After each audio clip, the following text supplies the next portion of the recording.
We're not done deep diving into this cable connection thing. So today I figured we would give the situation a little probe. We're gonna get to the butt of the problem. That's why we keep inserting ourselves into this conversation.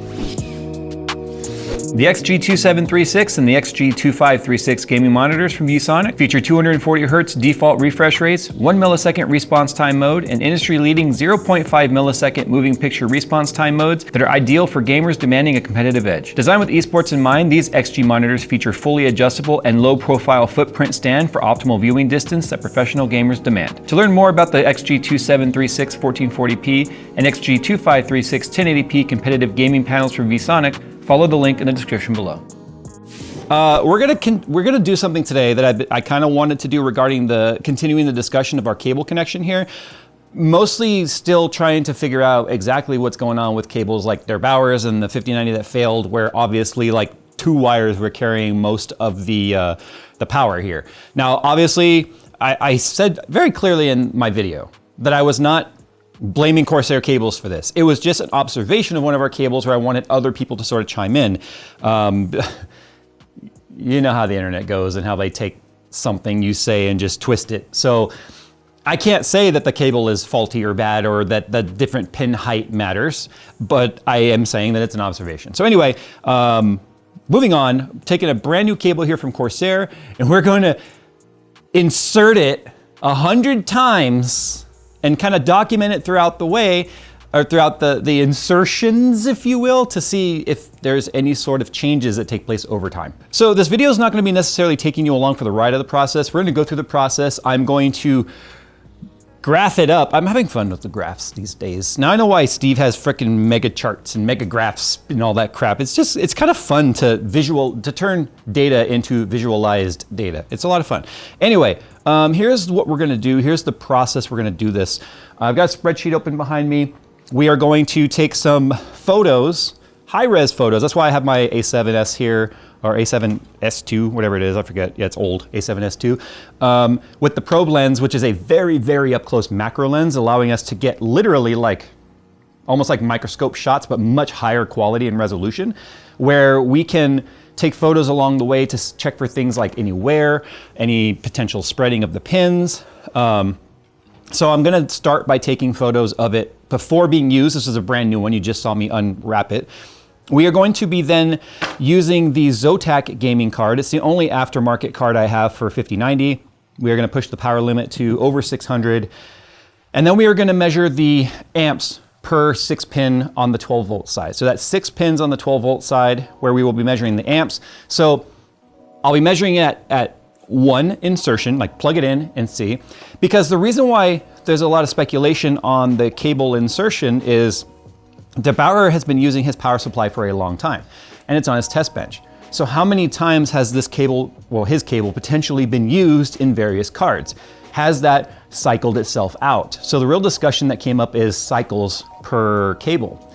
And depending on the source that you look at, you're gonna hear different figures. You're gonna hear, I've seen people spew garbage saying it's a one-time use cable. That's complete bullshit. That's not true. Whoever came up with that idea is a, well, loser.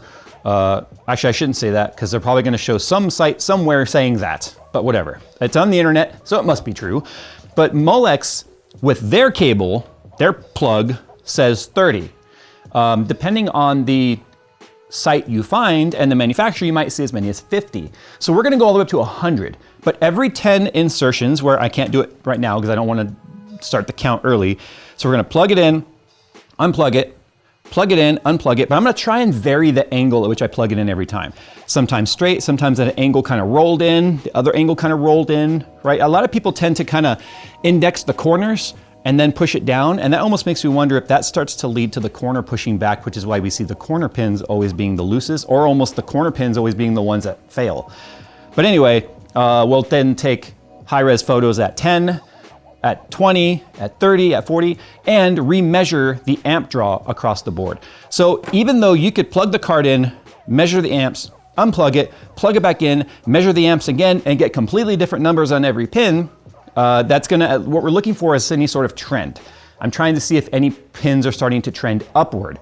If they're starting to trend upward, it could mean that other pins are starting to open up and make less contact, which means the electricity, just like water, is going to flow to the path of least resistance, which would be the pins that are making great contact, avoiding the pins that aren't, which is why we would see amp increase on some pins and drops on others. So with that said, let's go ahead right now. I'll take you guys along for the ride on the first one and then the last one, and then we'll show you guys the charts. All right, so this is the first insertion. Oh, that's so fun to say. Okay, so now we're just gonna go ahead and get our baseline readings. Well, I call them baseline, it's just really the first insertion. And then we need to take a photo, and we're gonna repeat that 100 insertions, but 10 more times on the photos and the amp readings. Okay, so cable 1 is at 10.0, 9.8, 9.8, 9.5, 9.7, 8.7. It's also important to point out this is going straight to power supply. We are not going through the PMD device because this can, like we already showed, can actually re-even out the amp draw just because of the bus that's built into it. So that is after 1. That's it. We don't need to do any temperature testing or anything. What I need to do now is take this off, take a photo, and we are going to repeat this a lot of times, and I will try to visually graph this for you. So wish me luck. I've never done anything like this before, so hopefully it means something.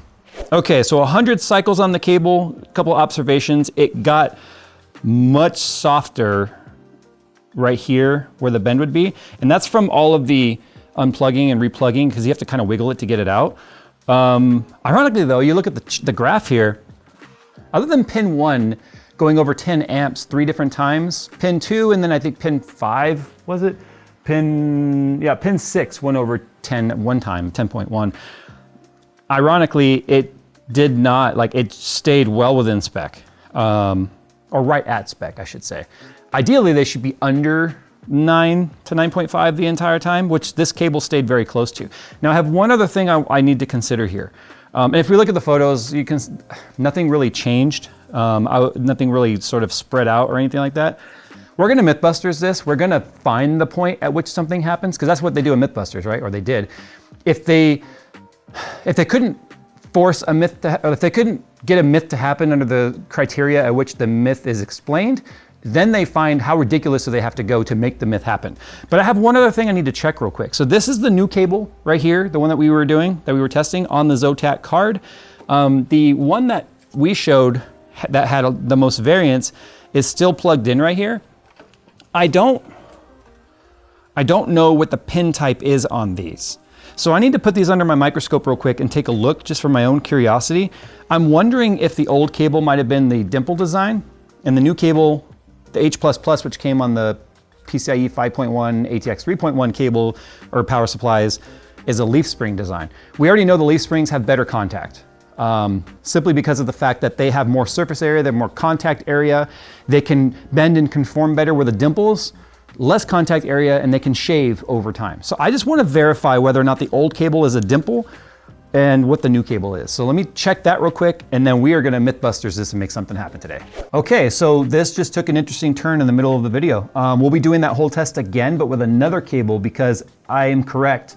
The new cable from Corsair is a leaf spring design, which means it has flat pieces of metal that it slides into, and the old cable is actually a double dimple design, not even a triple dimple. Remember, so we have to talk about the pins real quick. We gotta go all the way back to like 2000 and the end of 22, early 23, when the 40 series came out, and it was discovered that there were several different pin manufacturers providing pins to the companies that were making the plugs themselves.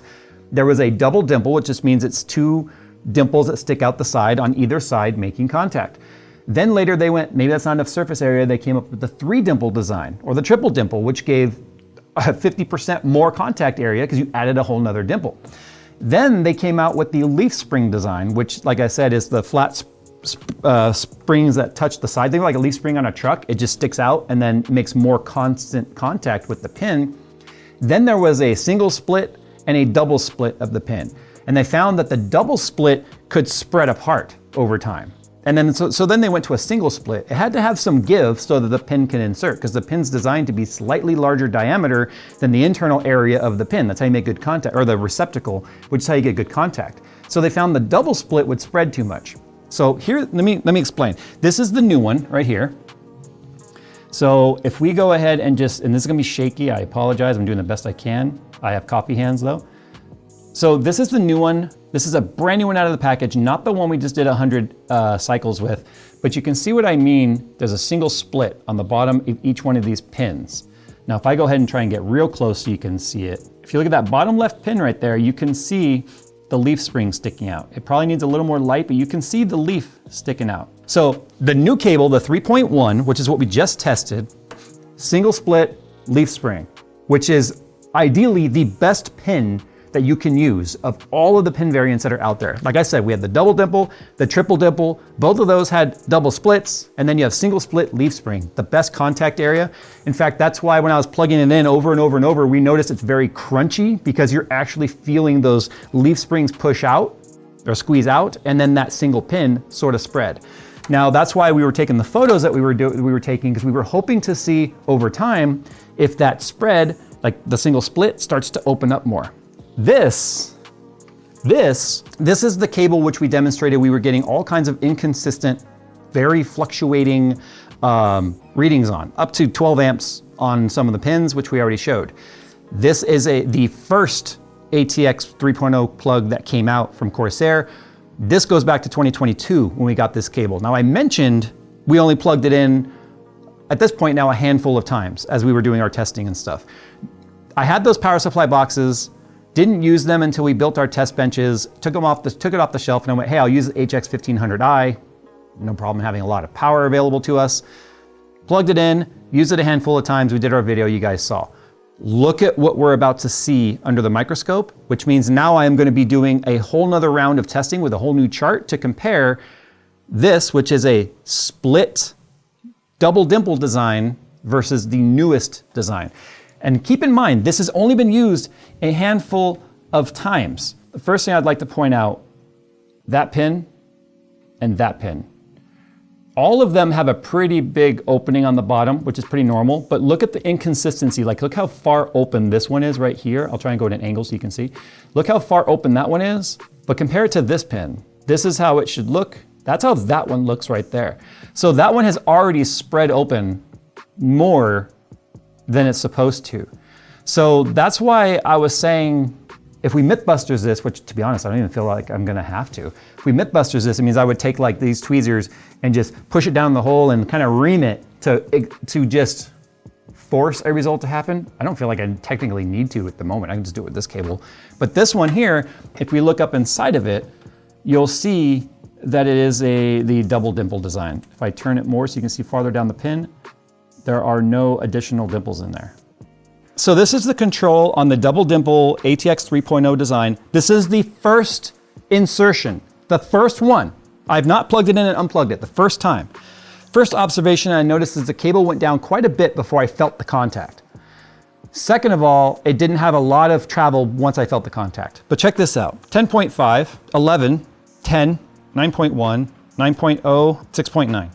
That's the first insertion. Now here's the thing. The only thing I can think of is that what we're seeing right here, and I'm gonna go through the next 100, like I promised, 99, I guess. Got 99 problems and ATX 3.0 is one. Anyway, I'm gonna stop dating myself with these millennial references. Gen X. Whatever, I don't know. But I thought I was a senior millennial, like I was about to, I'm boycotting that, I guess, I don't know. I think what we're seeing here is the less contact area of the double dimple. And this is why I really hope Der Bauer sees this video. I really am curious as to what pin design is in his cable. I have a feeling his have just opened up over time to where they're making terrible contact. We showed you what the other one looked like after only a few insertions, and I mean less than 5. That's the control. This is the control. I think we might actually see some results with this one, so let's get to it. All right, so, well, here's the chart, or the graph, I should say. It's kind of weird how the worst numbers were the first insertion, which at this point we think might have actually been when it was like clearancing, to be honest. It's like, when I say clearancing, I mean if all those pins were just wherever they rested and have been for years now, they push their way in, they're still stiff, but as they get warmed up over time, the metal might become a little bit softer, a little more malleable maybe, and then the dimples potentially are clearancing, getting flattened slightly and making good contact. Now after 100 cycles, it improved. It got better as time went. When it comes to the contact, when seated properly, but I'm not gonna say that the test was without any merit. Now let me tell you why. This is the first cable we did, the one that has the leaf spring and the single split design. And it, after all of those cycles, is still extremely tight fit. Like you really have to push it down in there. And you cannot pull the cable out at all. You have to push the retention tab to get it out. And I wasn't exaggerating, that's really that tight after 100 cycles. The dimple one, the older design, first of all, just to demonstrate, I'll push it in from the cable side without even touching the plug to demonstrate just how loose of a fit it is. But we noticed after 50 cycles, the little barb, which is it's a barb and hook, right? So there's a tab on the GPU side, that little tab connects, like slips over it and barbs up, so it shouldn't come out until you push the retention button. This one wore out. So it pulls out without, and not much effort either. So pushing it in, it's just like, whoop, it's in there. And then pulling it out. Look, I'm not even gonna hold the card. In fact, to show you just how loose it is, I am going to unhook the card entirely.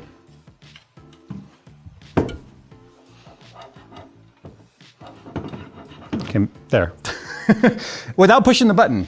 So that actually wore out after 50 cycles. And it's interesting because it looks like we got some close-up images we'll show. There's still a bit of a barb there. Tiny, tiny bit, fraction of a millimeter. But as you can see, it's not enough to hold that down at all. Like, I don't even know why I pushed it, because you can just, this is why we talk about making sure that you keep your cable fully seated. So this is where the user error could come into, see, look how much play there is in there. Can you see that well, Phil? Yep. There's a lot of play on that first one. So you can really seat it down there. Now here's one thing I did with my test. I always made sure that was fully seated. And that's what you want, because we need it to be consistent. And we were testing the pin contact, not the overall connector tightness. The newer connectors, definitely tighter. But if this allows this much play, that's where you can start having problems. That's what we're gonna do next, but we're gonna do it in real time. I'm not going to graph that, because the graphs at this point didn't show anything other than the opposite of our hypothesis. Our hypothesis was wrong. But this leads to like the barb issue that I talked about. That leads to the issues like we've talked about. If a cable becomes, that is really hot if I touch that plug. Anyway, you cable manage your system, you pull the cable crooked, the GPU could potentially melt because of bad contact on the pins. Jan showed that a long time ago. That is not something that anyone is debating. But this graphics card has the ATX 12 volt 2x6, which means the longer 12 volt pins, and then, well, longer pins for ground as well, and shorter sense pins, which means this GPU is actually making up for the poor contact that we know the double dimple is making. If we were to do this with like a 4090, we'd probably see a bit of a different result here, to be honest. But anyway, the cards that are melting right now is 5090, so we're talking about that. But even if I sort of wiggle this connector, like kind of pulling it up here. I don't know if Phil can see that, but I've pulled it up quite a bit. Like, it is not seated. So as you can see, that's not seated all the way. You can even see some of the sense pins right there. But let's see what happens right now to the amp readings, shall we? 9.0, 9.7, 9.8, 8.8, 9.2, 9.2. So it's actually better than it was right now, fully seated. So I mean, and if we compare the total 12 volt again, 51.5. So yeah, it's really, really interesting that I've pulled that back some and it's not seated all the way. So I'm gonna push it back down. It actually had quite a bit of travel. 9.0, 10.0. It's like it's worse when it's seated all the way down. 10, 8.3, 8.7, so it should be around 9.3. Ow, 9.7. Okay, so what happens is if you have a pin that's really low, it has to make up for it somewhere else. So another pin will draw more because it has to equal that 51.5 to 52 amps, which is what the total card is drawing. So either way, the math has to add up to that amount of amperage. So if one of the cables is making poor contact, a lot of resistance, the flow will go somewhere else, which is what brings up the amps on the other wires. So the nice thing though is that at least it's built into where if you were to pull the cable too far loose while it's running, two things will happen. Either your image will just go black or they'll go black, but the fans will go 100%. The way you can know the sense wires are what disconnected first is the fans will go 100%. See if I can do this just right. Okay, first of all, look how loose I've got that shit right now.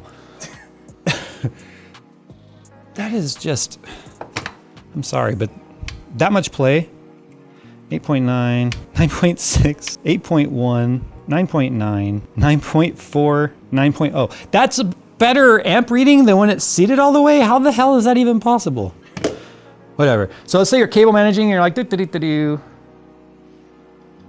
That right there. Sense wire's just disconnected. It actually did what it's supposed to do right now. But what we are gonna do now is I don't even know why I squeezed the thingy. It's like, it's all the way down. Anyway, so that's the worst thing that happened there was the wear down of that retention tab. It's like almost smooth. But now I'm gonna get my tweezers and I'm gonna like try to open up these connections just to exacerbate, like artificially force it to have worn out. Would say I opened that up. So as you saw in the picture, I might have gone a little bit overboard. I think I miscalculated the amount of force it was gonna take to open up the pin. It should not be making very good contact at all right now. So here we go. I don't remember which pin it is. I know it's an outside one. This one's pulling 1 amp. I'm gonna assume it's that pin right there. So now everything else should be higher across the board. 12.8, 11.3, 10.2, 10.6, 9.1. Yeah, I got a little carried away on that one. Yeah, we are never gonna use this cable again, but I was trying to go for more of like a realistic, like, it wasn't very realistic. I think I went a little crazy on that. I think we have a couple of recommendations here. If you're running the older like 3.0 cable and it's a double dimple design with a double split like I showed you, it wouldn't hurt to update your cable to an ATX 3.1 version. Even if you're running an older power supply that has an ATX 3.0, I bet you anything that power supply company sells or will sell you a 3.1 variant. That way you're at least keeping it correct within your power supply. Fortunately, if you're running native ATX 3.0 power supplies, you can run any cable. Now this is where the discussion about third-party cables comes in. I think if you're buying from a reputable brand, you're good. Like I said, our Amazon cable is just like 15 bucks and it is solid. I'm not necessarily saying you should run out and grab that one, but I'm telling you that if you're really concerned about it, reach out to your power supply manufacturer or look online. A lot of the times they will sell upgrade kits, like a 3.1 cable that you can buy. It will still be ATX 3.0 on the PSU side, but you'll know that the pins are probably the better type. It would be neat if manufacturers actually advertised what type of pin they're using. But I bet you anything you might be able to get 4 pins or 4 cables from the same manufacturer, and you might get 2 different pin types because it might be whoever they're sourcing them from at the time they're building them. I think enough manufacturers know now the leaf spring design is better. Clearly Corsair moved over to the leaf spring versus the double dimple. These are both Corsair cables. They look identical from the outside, but the H++ is running the leaf spring with a single split, which is what we recommend on a cable. Anyway, long video, all over the place. The data really showed that it didn't wear out the pins as we expected, even on the double dimple, but for the ATX 3.0 non-H++, it definitely wore out the plastic tab, which holds it in place, and that's bad. So if you can yank the, well, I'll do it with it on. If you can yank the cable out with it still snapped in there, technically, it's time to replace your cable. Don't do what I just did.